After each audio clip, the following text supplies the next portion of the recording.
Good afternoon and welcome to America's Talking. My name is Morgan Sweeney. I write for the Center Square's national team and report here in Washington, D.C. And joining me today is Brett Rowland, who also writes for the national team. Welcome, Brett. Thank you so much for having me. We're talking about Greenland today, though. There was this big meeting of world leaders in Switzerland. Set the stage for us here. Tell us what was going on, and then I'll fill you in on what happened with Greenland. Sure. This week was the annual meeting of the World Economic Forum. It happens in a little alpine town in Switzerland. And it was actually the biggest Economic Forum that they've ever had. It was in its 56th year. There were 3,000 cross sector leaders from over 130 countries, 400 top political leaders, leaders in business, and President Trump attended with a small delegation of people from the US, but it was actually the biggest US delegation that's ever gone to one of these meetings ever. So that was also unique.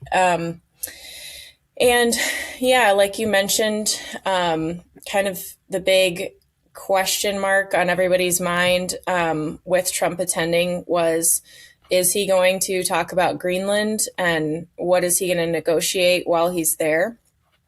Because he's been saying, especially recently, that the U.S. needs to acquire Greenland for national security reasons, and he's really making it seem like a non-negotiable. And then also there was this Board of Peace Charter announcement, which I can get into later. But why don't you tell us about what happened with Greenland?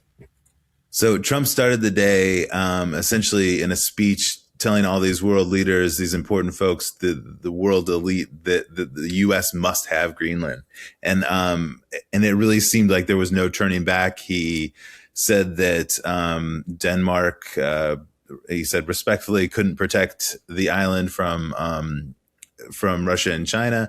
Said they essentially couldn't defend it. He even went back to World War II, saying that.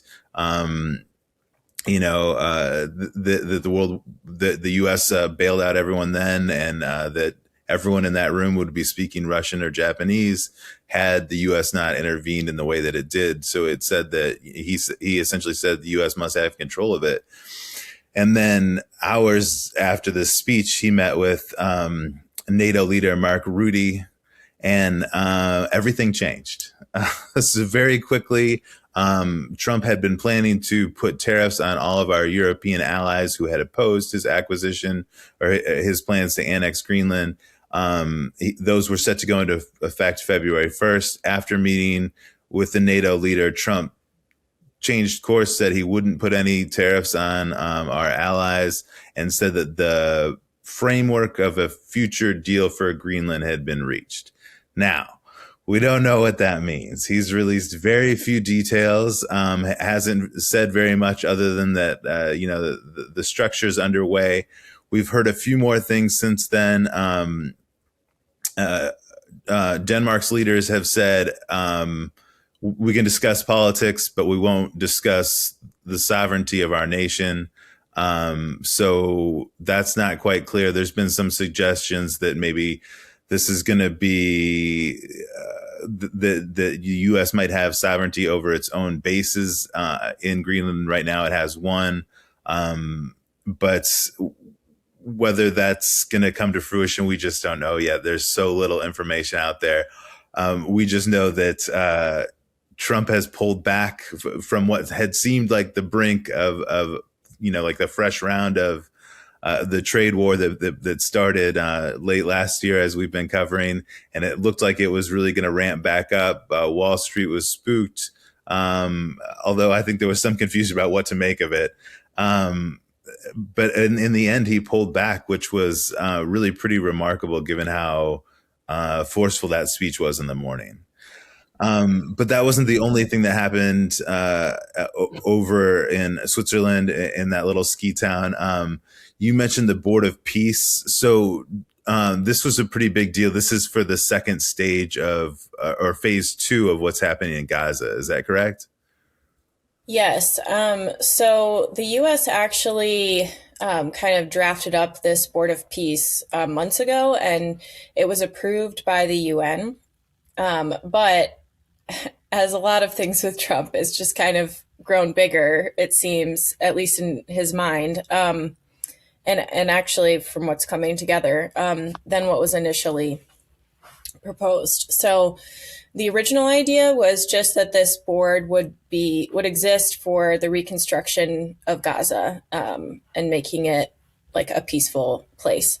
And now it seems that it has expanded to maybe be like a potential alternative to the UN, although Trump has made comments saying, even though he says the UN has never really reached its potential, but he says it shouldn't go away because it does have such great potential.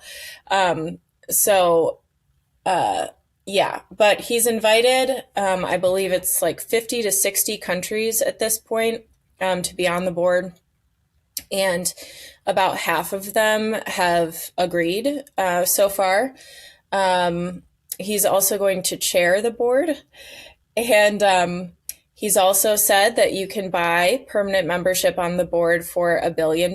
So that's interesting. And also, some of the people that he's invited are also interesting. Like he invited Putin to be on it. He also invited the leader of Belarus, and then a number of Middle Eastern countries: Pakistan, Egypt, Jordan, Turkey. Hungary has agreed to be on it, Bahrain. So, yeah, we like with Greenland. I mean, I think we know less about the Greenland deal at this point. But like with Greenland, I think a lot of things are sort of still coming together with this board, and there are a lot of, unanswered questions at this point, as it's just in its very early stages. But it already, I think, has been kind of full of surprises. So, and I wanted to add, so they initially created it for the reconstruction of Gaza, but now, I think the idea is that they'll be able to address other global issues and conflicts. So We'll have to see how that plays out, and we'll have to see what happens next on Greenland. it's always an adventure with this administration. You just never know what's coming. But thank you so much, Brett. Thanks for having me.